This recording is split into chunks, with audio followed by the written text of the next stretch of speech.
गुरुर्ब्रह्मा गुरुर्विष्णुः गुरुर्देवो महेश्वरः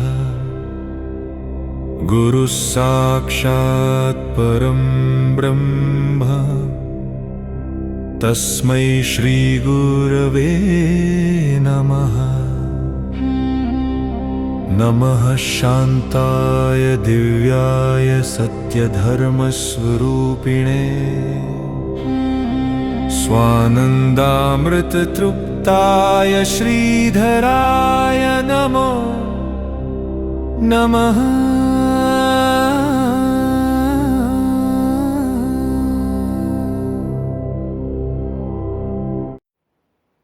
ओम पूर्णमिदं पूर्णात् पूर्णमुदच्यते पूर्णस्य पूर्णमादाय पूर्णमेवावशिष्यते।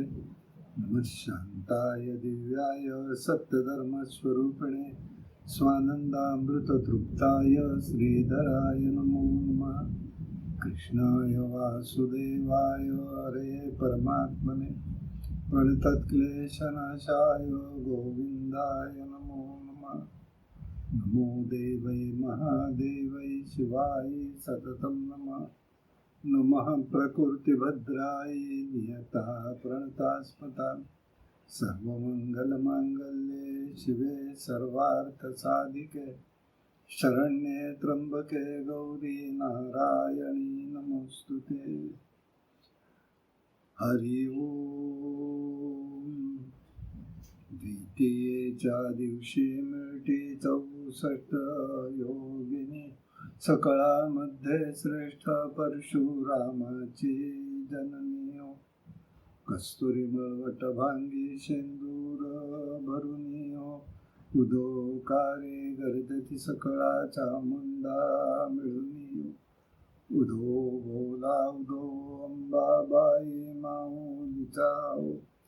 उदोकारे गर्जती काय महिमा वरभूतीचा हो। उदो बोला उदो अंबाबाई माऊलीचा हो।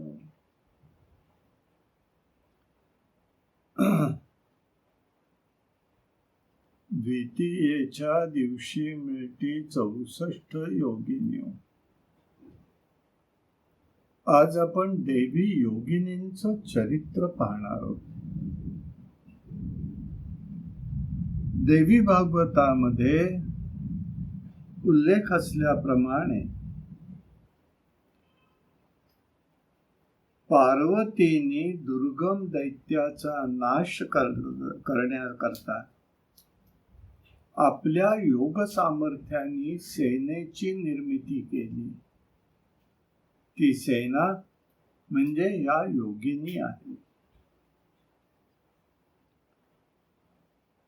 त्यांनी दुर्गा देवीला त्या ठिकाणी युद्धामध्ये सहाय्य केलेलं आहे। यावरून असं लक्षात येईल, ज्याप्रमाणे मायभूमीवर परकीय आक्रमण झालं तर एकटा सेनापती हे आक्रमण करू शकत नाही। त्यासाठी सुसज्ज अशा सैन्याचीही आवश्यकता असते।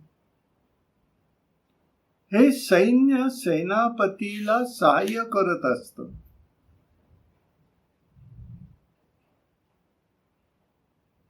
तेव्हा योगिनी म्हणजे देवयोनीतल्याच आहेत। शिवाचं सैन्य रुद्रगण आहे, भैरव आहे। इंद्राचं सेना ही देवगण आहे।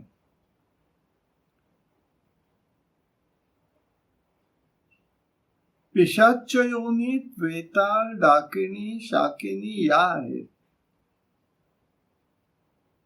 दत्तात्रयांचं आणि देवीची सेना म्हणजे योगिनी आहे। तेव्हा आदिमाया पार्वतीचं जे सैन्य आहे, हे सैन्य ती मनसामर्थ्याने योग बलाने पंचमहाभौतिक परमाणु शक्ती व चैतन्य शक्ती यांना एकत्र करून ती उत्पन्न करत असते.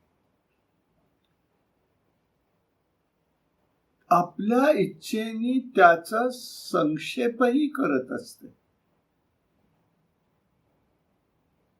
आदिमायेला दुष्ट सैन्यांच्या संहाराच्या वेळेला अनेक रूप घ्यावी लागलेली.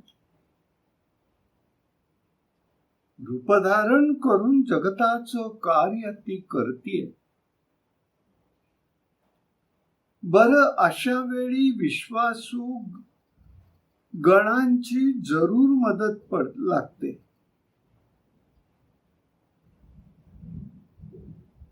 आदिमायेनी योग सामर्थ्यानी म्हणजेच आपल्या चैतन्य शक्तीमधून या योगिनींची उत्पत्ती केलेली.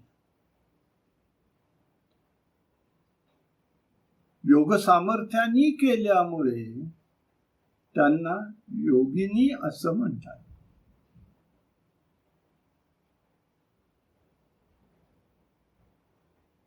मनुष्याची युद्ध सुद्धा योग सामर्थ्याच्या बळावरच आहे. हवेतील परमाणु शक्तीवर ताबा मिळवायचा, त्याच्या करवी आपली काम करून घ्यायची, हा तंत्रशास्त्राचा सिद्धांत आहे. आणि म्हणूनच यात एक लक्षात घ्यायचं आहे की हे सगळं कार्य योगिनी आणि मातृका या शक्ती करत असतात. असं आहे, योगिनी तंत्र नावाचा एक ग्रंथ आहे. त्यात योगिनींची उत्पत्ती सांगितली. ती अशी आहे,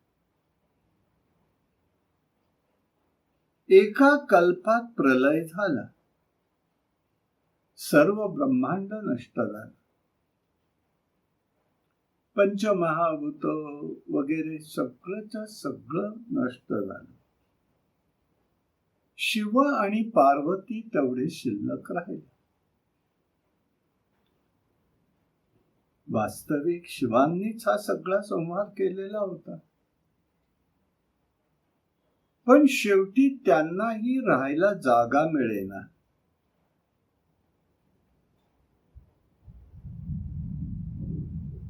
तेव्हा शिवांगीनी पार्वतीने शिवाला सांगितलं, अहो, आपल्याला राहण्यासाठी जागा तरी करा. तेव्हा शिवांगीला ते त्यावेळेला रागवून बोलले.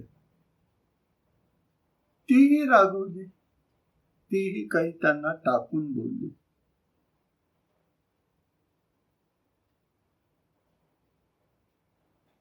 या शेवटी रागाच्या नादामध्ये शंकरांनी आपलं शरीर सगळंच्या सगळं भस्म करून टाकलं. त्या भस्मातून घोर नावाचा दैत्य निर्माण झाला. म्हणून शिव सहस्रनामामध्ये घोर हे नाव शंकरांचं आहे.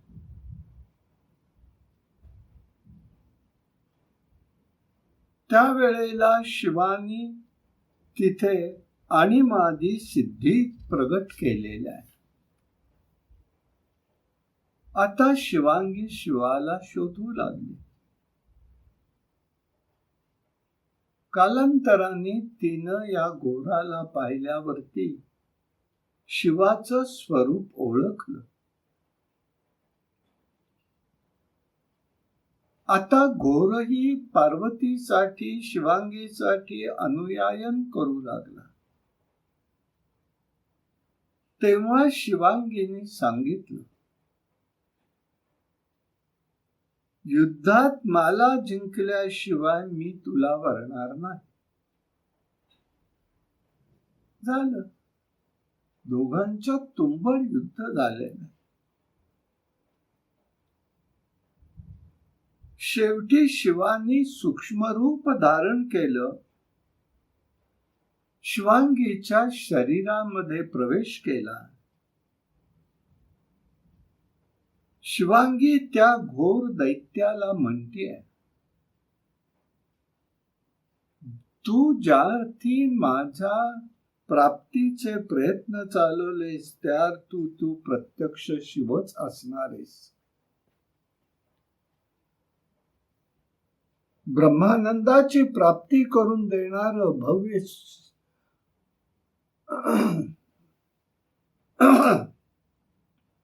भव्य रूप मी तुला दाखवते. तेव्हा शिवांगीनी भव्य विराट रूप आपलं प्रगट केलं.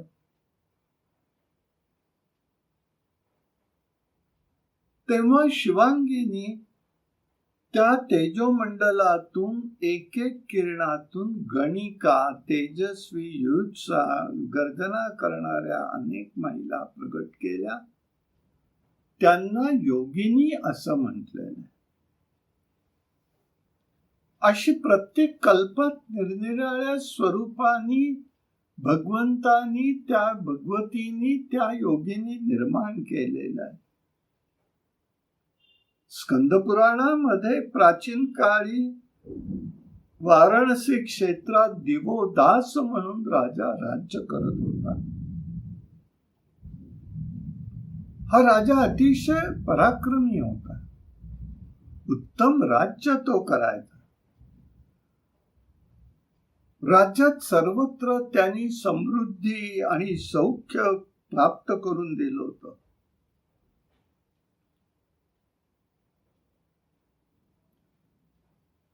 त्याचं वागणं, त्याचा आचार, त्याचा धर्म, त्याचं स्वरूप, प्रजा वात्सल्य याच्यामध्ये लोक विश्वेश्वराला विसरले.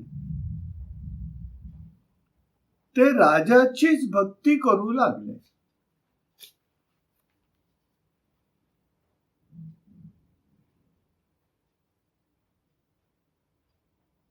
विश्वेश्वराच्या ठिकाणी शंकर राहत होते. ते श्रद्धास्थान महत्वाचं आहे. ते उजाड पडेल अशी भीती शंकरांना उत्पन्न झाली. पार्वतीलाही ते आवडेना. शंकरांचं महत्व वाढवण्यासाठी पार्वतीने योग सामर्थ्यांनी काही स्त्रिया निर्माण केल्या. त्या स्त्रिया म्हणजे योगिनी. त्यांनी केवळ समाजामध्ये दिवोदासाबद्दल भेदबुद्धी निर्माण केली आणि त्या 42 स्त्रिया म्हणजे योगिनी या निर्माण केलेल्या होत्या. हळूहळू करत सर्व प्रजेचा ओढा हा शेवटी विश्वेश्वरांकडे वळाला.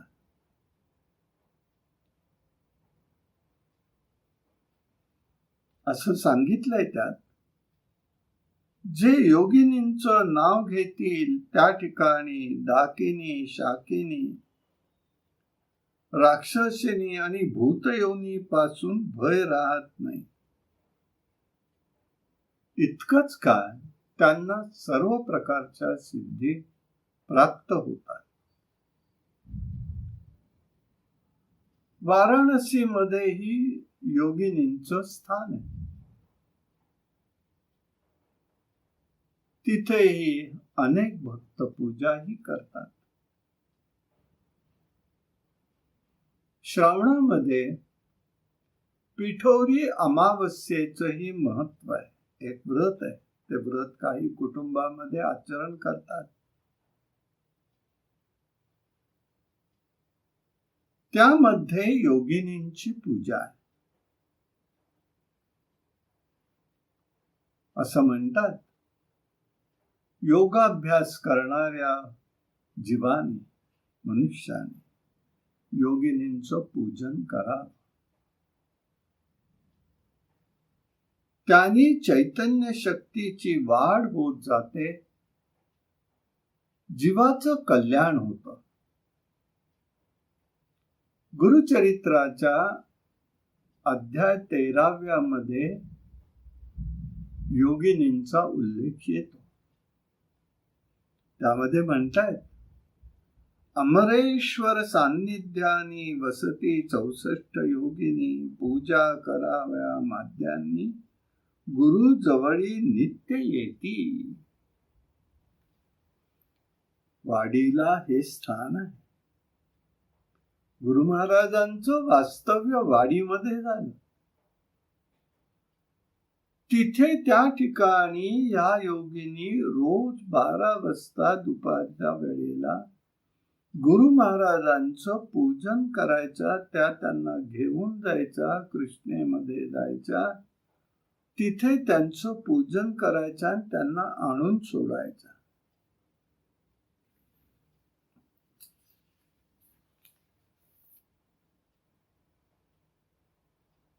योगिनी आल्या पूजेसी, गंगेमध्ये येता कैसी वाट झाली जळात, पाणी दुभंगत तेथ गुरुसी नेती पूजनास, पूजन करती मंदिरात, मग आणवनी सोडती. हे त्यांचं सामर्थ्य आहे.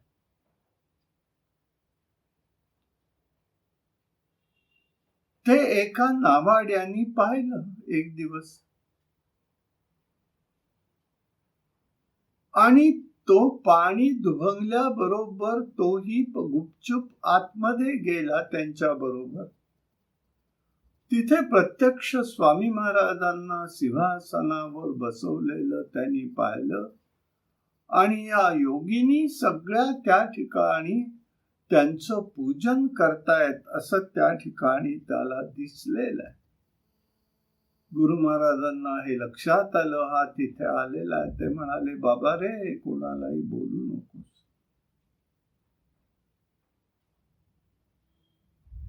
आणि म्हणून औरवाडला, तिथेच पलीकडल्या तीरावरती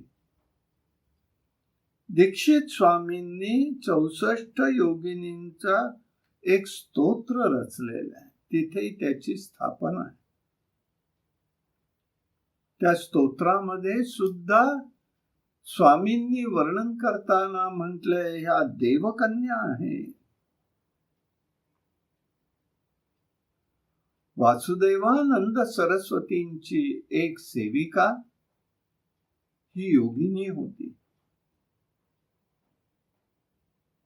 म्हणून देवाबरोबर त्यांचंही पूजन करण्याचा तिथे प्रघात आहे.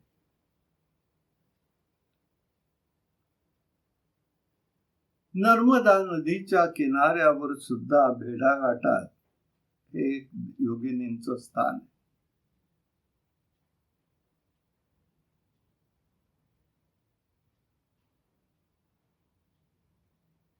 काही ग्रंथातनं उल्लेख आहे, देवी जगदंबेची सेवा करणाऱ्या या योगिनी आहे.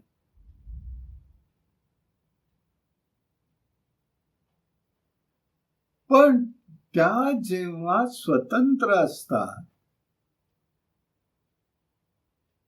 तेव्हा त्यांची सेवा करण्यासाठी परिचारिका असतात. त्यांची नावं त्या ठिकाणी सांगितली: मंगला, पिंगला, धन्या, भ्रामरी, भद्रिका, डाकिनी, डंका, सिद्धा, संकट आणि संकटाच योगिनिश्चय प्रतीर्तिका असं म्हटलेलं आहे. वारा घालण्यासाठी आहे, चौरी ढालण्यासाठी आहे, अब्दागिरी धरण्यासाठी आहे, नैवेद्याच्या ठिकाणी आहेत. सगळे एक थोडक्यामध्ये 16 उपचार करणाऱ्या या त्या ठिकाणी तिच्या परिचारिकाही आहेत असं लक्षात येईल. अशा प्रकाराने ह्या योगिनींचं सामर्थ्य. पद्मपुराणात उल्लेख असताना आहे आलेला, प्रभू रामचंद्र रावणाचा वध करून अयोध्येत परत आलेले. लोकपालासाठी त्यांना त्या ठिकाणी सीतेचाही त्याग करावा लागला. अश्वमेघ यज्ञ केलेला आहे. या यज्ञाचा एक अश्व सोडला जातो.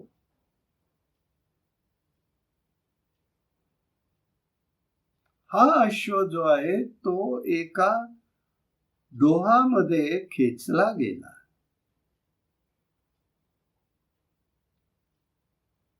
कुठे जातोय, कुठे गेला म्हणून शत्रुघ्न आणि मारुती त्या ठिकाणी त्याला शोधायला गेलेले. ज्या ठिकाणी खेचला गेला तिथे ते आतमध्ये गेलेले. तिथे एक सुंदर भव्य वाडा होता.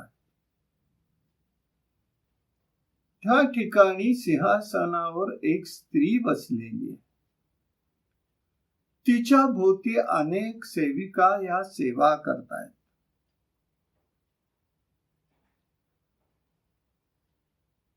मारुतीला आणि शत्रुघ्नला पाहून तिने विचारलं, कोण आहात तुम्ही? तेव्हा त्यांनी सांगितलं, आम्ही प्रभू रामचंद्राचे आहोत, दास आहोत. आमचा घोडा इथे आलाय का हे पाहायला आम्ही चुकून इथे आलेलो. चुकून आलोय हे त्यांनी सांगितलं.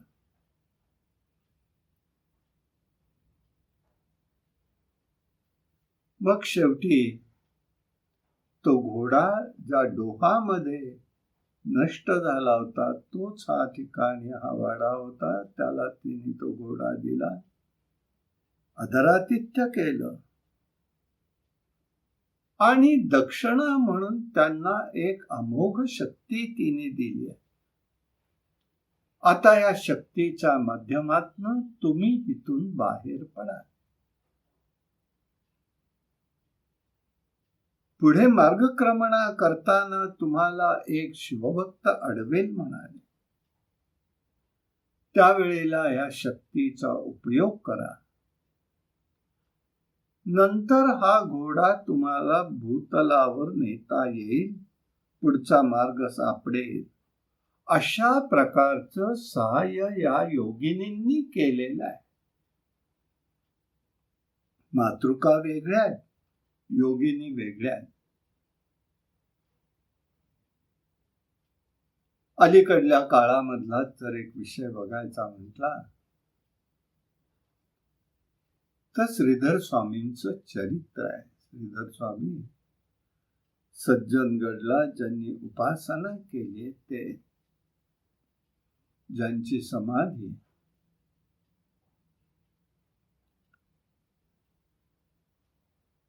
ही कर्नाटकात वरदपूरला आहे.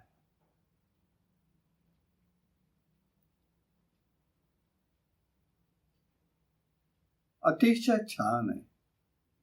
तपस्या त्यांनी पुष्कळ रानवनामध्ये केलेली आहे.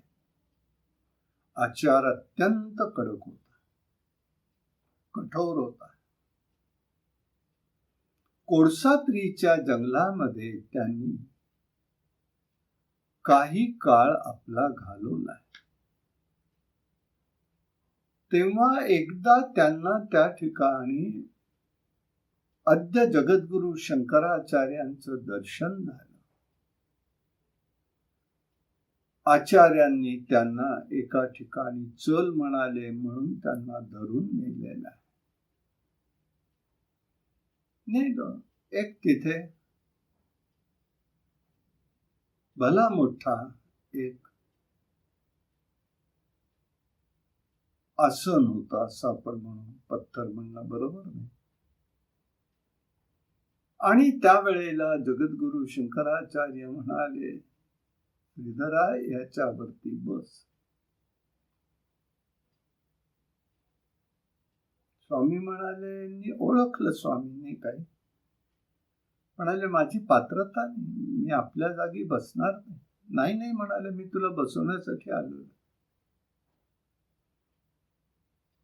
काय म्हणाले, नाही बस तू. गुरु समान असलेले आचार्य, भगवंताचा शिवाचा अवतार असलेले आचार्य हे त्यांनी ओळखलं. तुमची अनुज्ञा म्हणून मी बसतो. वंदन केलं आणि आसनावरती बसले. समाधी अवस्था प्राप्त झाली. काही काळ गेला, वेळ गेली आणि मग तिथे एकदम 64 योगिनी प्रगट झाल्या. सोन्याची तामम, सोन्याचं निरांजन. निरांजन प्रत्येक तामला 2-2 निरांजन पद्धत आहे.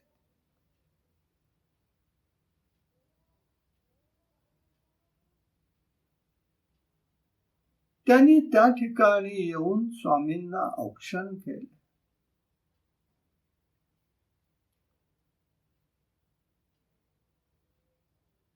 जगद्गुरूंना ते म्हणाले, स्वामी महाराज म्हणाले, बाबा देवा मला यात तुम्ही अडकवू नका. मला ह्या योग याग विधी काही नको. योग याग विधी येणे नोहे सिद्धी, वायाची उपाधी दंभ धर्म. माऊली ज्ञानेश्वर महाराज सांगताय, मला कशातही अडकायचं नाही. योगिनी म्हणाल्या, आता आपले आमचं येणं हे वाया जाणार नाही. तुम्ही काहीही म्हणा, आम्ही सदैव तुमच्या बरोबर राहून आपली सेवा करणार आहोत. तेव्हापासून असं लक्षात आलं, स्वामींचा शब्द बाहेर पडला की या सगळा पुरा करत असत. असं योगिनींचं कार्य चाललेलं आहे. सत्वगुणी माणसाच्या भोवती हा सदैव उपस्थित असतात. अशी ही जगदंबा आहे, चैतन्य रूप आहे. नियामकता तिच्या जवळ आहे. नियामक स्वरूप आहे, नियम्यक रूपही आहे.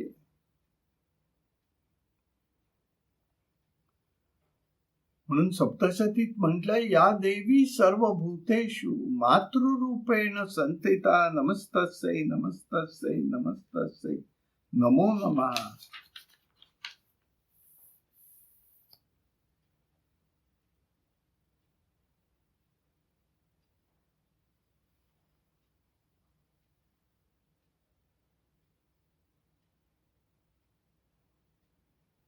प्रत्येकावर प्रेम का करायचं? तर जे जे भेटे भूत ते मानी जे भगवंत, मी आत्मस्वरूपानी जीवरूपानी आलो आहे. अर्थात जीवावर प्रेम करणं म्हणजे भगवंतावरती प्रेम करायचं. जीवरूप झालेल्या भगवंतावर प्रेम करायचं आहे. जीवभाव बाजूला ठेवून प्रत्यक्ष भगवंत आहे या ही भावना साधकाच्या अंतःकरणात निर्माण झाली पाहिजे. देवाचं चरित्र, देवीचं चरित्र, देवांचं चरित्र का ऐकायचे? संतांची चरित्र का ऐकायचे? वैशिष्ट्य आहे का गोष्टीचं?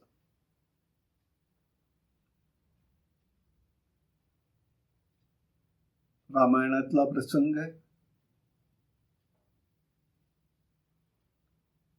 सीतेचं हरण रावणाने केलेलं आहे.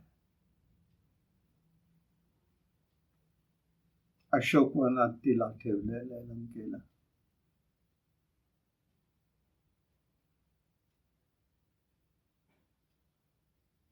हनुमान तिथे पोचतोय.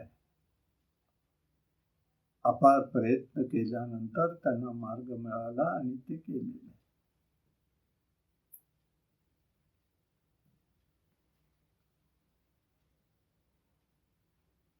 तेव्हा गुप्त रूपाने पहिल्यांदा त्यांनी सगळा प्रवेश केल्यानंतर कुठे काय चाललंय ते पाहिलं.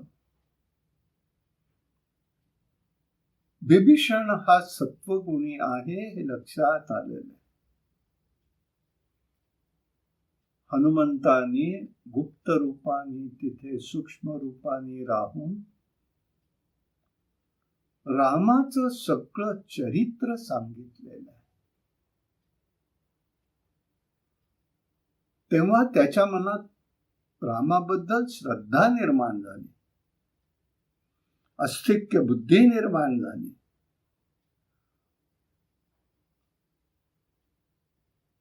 बंधू राक्षस आहेत, वडील ऋषी आहेत, मातृकुल हे सगळं दैत्यांचं आहे. पण त्याच्या ठिकाणी अस्तिक्य बुद्धी निर्माण झाली. का करायचं हे सगळं? अशी चरित्र असंच सगळं ऐकल्यावरती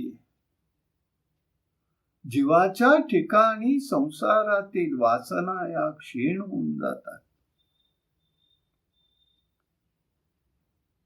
ईश्वराकडे लक्ष लागतं, ईश्वराची प्रेम निर्माण होतं, धर्माचरण घडू लागतं. अहो असं आहे, देहापासून मन दूर गेलं पाहिजे. बघा रामायणातच थोडी अस्तिक्य बुद्धी कमी पडली, रावणाने घाला घातला. लक्ष्मणजी सांगतायत सीतेला, राम त्या मारीचानी सुवर्ण मृगाचं रूप घेऊन त्याला मागे यायला लावलं आणि ते आणण्यासाठी हट्ट केला भगवती सीतेने. अस्तिक्य बुद्धी कशी कमी पडली बघा. त्यांनी लक्ष्मणा धाव धाव मला वाचव अशा प्रकारची आरळी मारीचानी दिलेली आहे. ते शब्द कानावर आल्यावरती भगवती सीतेची बुद्धी ही त्या ठिकाणी विचलित झालेली. लक्ष्मणजी सांगतायत, अहो ज्याचं नाव घेतलं की सगळ्या भीती सगळे जण पळून जातात, त्याला आपलं संकट कसं पडेल? तुम्ही विश्वास ठेवा, मला त्यांनी इथे थांबायला सांगितलं म्हणजे मी इथे थांबणार नाही.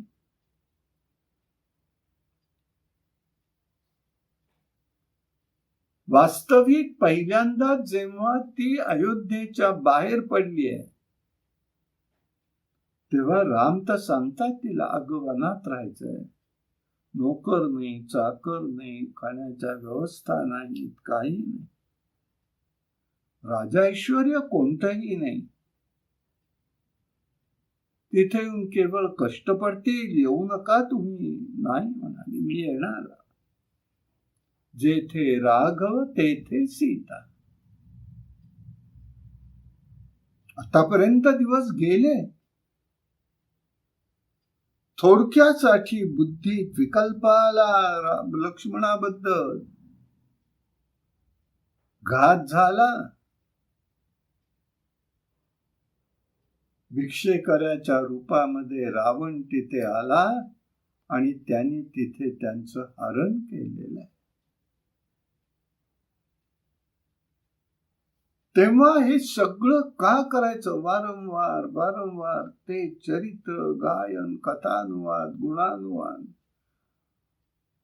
प्रभू रामचंद्रांचं भगवंताचं चरित्र ऐकायचंय, भगवतीचं चरित्र ऐकायचंय, भगवतीने कार्य कसं केलं हे बघायचं आहे. बाह्य दृष्टीने तिला शासन मिळालेलं आहे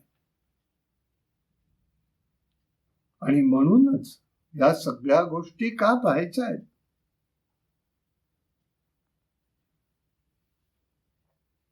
हे लक्षात घ्यायचं आहे.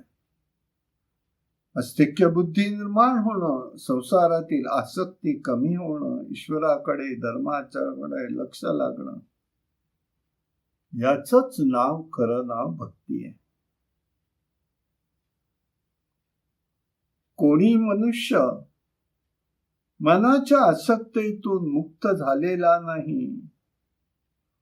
जो मनाच्या आसक्तीतून मुक्त होतो तोच जीवनमुक्त होतो. मनुष्य जन्मातच हे भगवंताविषयीचं ज्ञान प्राप्त करून घेता येतं, भगवतीचं ज्ञान प्राप्त करून घेता येतं.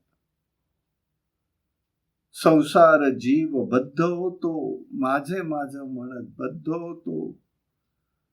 रज तम या माया गुणांनी तो संसारात बद्ध होत नाही. तर मी माझं करत तो बद्ध होतो. तेव्हा दुःखरहित होण्यासाठी पराधीन सुखाच्या मागे लागू नाही, हेही लक्षात घ्यायचंय. म्हणून या चरित्रांचं अवगाहन करायचं आहे. तृतीयेचे दिवशी आंबे शृंगार मांडला हो. तृतीयेचे दिवशी आंबे शृंगार मांडला हो. मळवट पातळ चोळी कंठी हार मुक्ता फळाव. कंठीची पदके कासे पीतांबर पिवळाव. अष्टभुजा मिरवितांबे सुंदर दिसे लीलाओ. उदो बोलाओ उदो अंबाबाई माऊलीचाओ. उदो कारे गरजती काय महिमा वर्णोतीचाओ. उदो बोलाओ उदो अंबाबाई माऊलीचाओ. मातृका देवी सुद्धा आहे, मातृका शक्ती सुद्धा आहे. ब्राह्मी महेश्वरी चैव कौमारी वैष्णवी तथा. वाराई च तथेंद्राणी चामुंडा योगेश्वरी अष्टमातरा. या वचनामध्ये 8 मातृका सांगितलेल्या. काही ग्रंथात सप्तमातृका म्हटलेल्या आहे. ब्राह्मी माहेश्वरी कौमारी वैष्णवी वाराही इंद्राणी चामुंडा योगेश्वरी. योगेश्वरी ही माता काही ठिकाणी स्वीकारलेली नाही. आदिमातेचे अनेक रूप आहेत, त्यात ही 8 मातृका आहेत.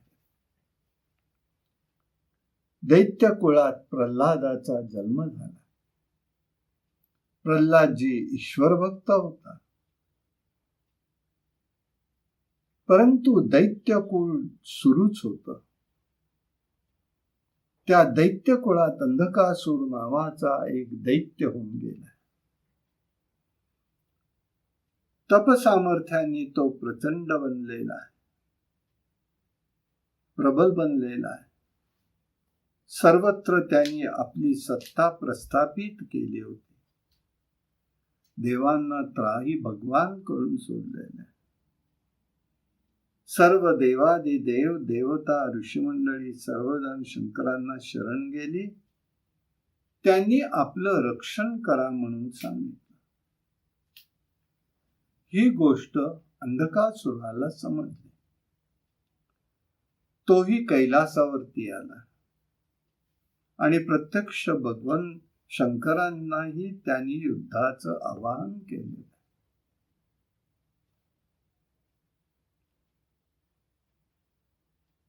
शंकरांनाही त्याला मारावं या दृष्टीने आव्हान स्वीकारलेलं आहे. त्यावेळी शंकर हे वेगळ्या तयारीने युद्धात आले. वासुकी, तक्षक, धनंजय सारखे महाभयंकर नाग कमरेभोवती गुंडाळे आणि मोजकी शस्त्रे घेऊन ते युद्धाला निघाले. अंधकासुराचा जोडीदार नील राक्षस होता. त्यांनी हत्तीचं रूप घेतलं आणि शंकरांवर चालून गेला. नंदीच्या लक्षात येताच नंदीनेही सिंहाचं रूप घेतलेलं आहे.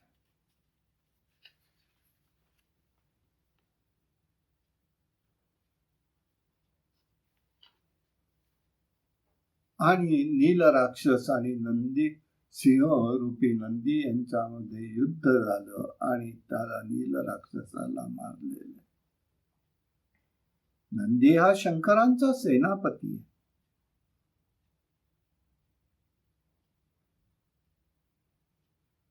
शेवटी नील राक्षसाच्या इच्छेप्रमाणे नंदीनी त्या गजाच्या शरीराची कातडी काढून त्याचं वस्त्र केलं आणि ते वस्त्र शंकरांना नेसायला दिलं. तेव्हापासून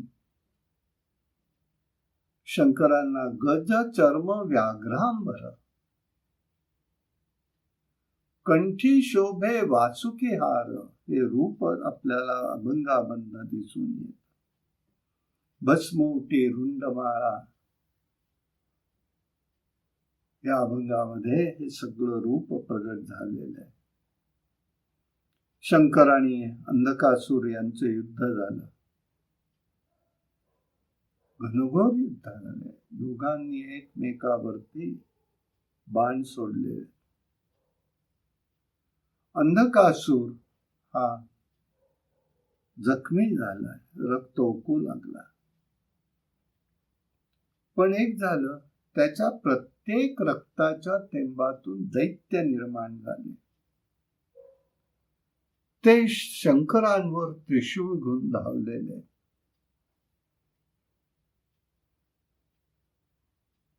विष्णूंनी आपल्या सुदर्शन चक्राने दैत्यांना मारलं, तरी त्या रक्तातून पुन्हा दैत्य निर्माण होऊ लागले.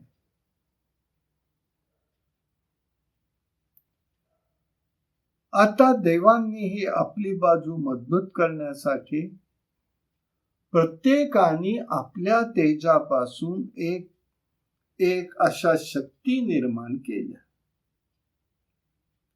तेव्हा शिवापासून महायोगेश्वरी, ब्रह्मापासून ब्राह्मी, महेश्वरापासून माहेश्वरी, स्कंदापासून कौमारी, विष्णूंपासून वैष्णवी, वराहापासून वाराही, इंद्रापासून इंद्री, यमापासून चामुंडा अशा अष्टचा मातृका निर्माण झाल्या.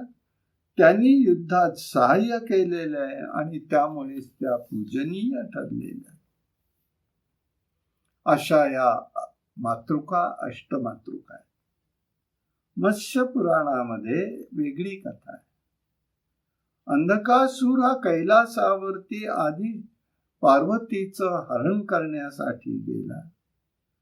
तेव्हा पार्वतीच्या रक्षणार्थ त्यांनी दारुण युद्ध केलं. ते युद्ध अवंती नगरीतील महाकाल वनामध्ये झालेलं आहे.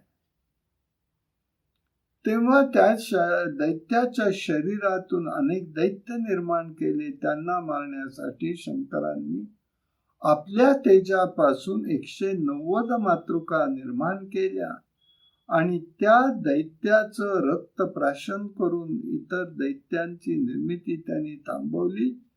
त्यावेळेला विशेष म्हणजे विष्णूंपासून शुष्क रेवती ही शक्ती निर्माण झाली आणि त्या शक्तीने अंधकासुराचं रक्तप्राशन केल्यावर अंधकासुराचा नाश झालाय. सर्वांना आनंद वाटलेला आहे.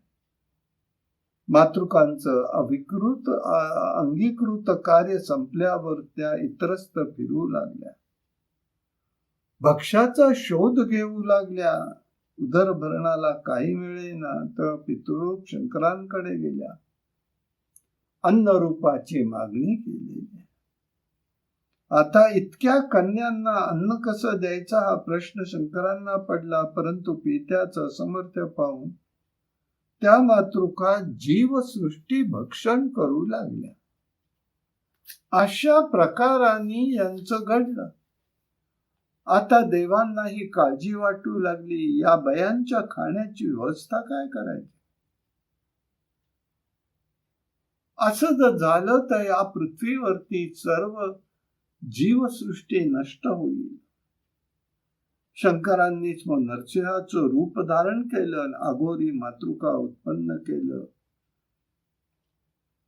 मुखातून वाघेश्वरी, वक्षस्थळापासून माया, गुह्यस्थानापासून भवमालिनी, अस्थिपासून काली, अशा प्रकाराने शक्तीने अघोरी मातृकांचा नाश केला. 8 तेवढ्या पूजनीय शिल्लक राहिल्या. काही ठिकाणी उल्लेख असा आहे, मातृका अन्न मागू लागल्या तेव्हा मातृकांना शंकरांनी भैरवांच्या देखरेखीसाठी पाताळात पाठवलं. वास्तविक भैरवी हे शिवाचं रूप आहे. तेथेही त्यांना दिसेल ते भक्षण करू लागल्या तेव्हा शंकरांनी नरसिंह रूप घेतलं आणि त्यांची नाशक शक्ती सगळी हरण करून टाकली. अशा प्रकाराने या मातृका शक्तीचं सुद्धा कार्य चाललेलं आहे, असं हे स्वरूप आहे. आणि ह्या मातृका वराह पुराणातही त्याचा उल्लेख आलेला आहे. काही ठिकाणी त्या 205 आहेत म्हणून उल्लेख आहे. अशा प्रकारचं हे मातृका रूप आहे. अशा प्रकाराने आज आपण योगिनी आणि मातृका यांचं चरित्र पाहिलेलं आहे. आता आपण उद्याला पुढचा विषय बघू. कायेन वाचा मनसेंद्रिये वा बुद्ध्यात्मना वा प्रकृती स्वभाव करोमि यद्यं सकलं परस्मै नारायणाय समर्पयामि. हरि ओम तत्सत्.